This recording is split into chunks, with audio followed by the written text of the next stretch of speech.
I work at a pizza joint in Chicago, and I unfortunately have the shitty responsibility of delivering pizzas, usually on the weekends, and usually at night.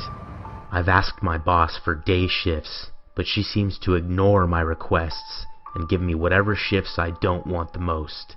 I know being a pizza delivery man is somewhat of a dangerous job, but I never imagined anything like what happened to me a few months ago could actually happen. There is this one customer that always calls in and acts strange as hell on the phone. Sometimes he will just hang up on you. Sometimes he'll order pizzas normally, but make crazy sounds while he does, and then hang up. We've always thought this guy was just an idiot playing pranks. He would make really weird comments too, like, "I want to order a large pizza with pineapples, mustard, and your skin." I'll never forget that one. We usually just hang up on his ass now, and we always know it's him calling because his number is saved in our system. So he called again a few months ago and ordered a pizza normally. No bullshit, no weird comments or sounds, and gave his address too. I thought it would be interesting to finally deliver to this guy, and when I drove up to his house, it was something you'd see in a scary movie.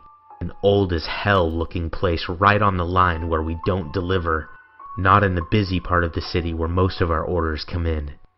The house looked like it was about 100 years old, and there were no lights on that I could see. I wasn't scared or anything, just looking forward to seeing what he looked like.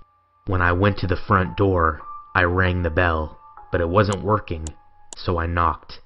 I realized I forgot the guy's soda and thought he'd give me shit for sure, or just freak out on me.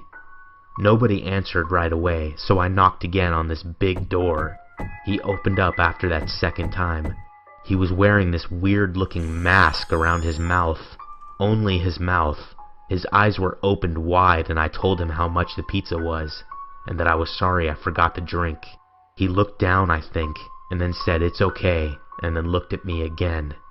I stood there looking at him for like 5 seconds in silence when I got bored of his shit and told him the amount again. He said okay, and then asked me, "Has anyone ever attacked me before?" I told him no, and if they did, they'd be sorry. He then took off his mask that was covering his mouth, and he had big-ass scars all around his mouth. I have no idea what they were from, and can't even imagine what they might have been from, but he looked seriously messed up. He smiled at me, and his lips were all cracked. I noticed he wasn't about to hand me some money, so I told him I was leaving. I turned around and started walking down the steps, and he screamed at me and slammed the door. This bastard was crazy, and I don't think any of his shit was to be funny. That final scream he gave me was creepy as hell, even though I kind of expected him to do something like that. He has called several times since then, and we always just tell him now that he is on our no delivery list. He usually just screams and hangs up, or cusses out whoever is on the phone.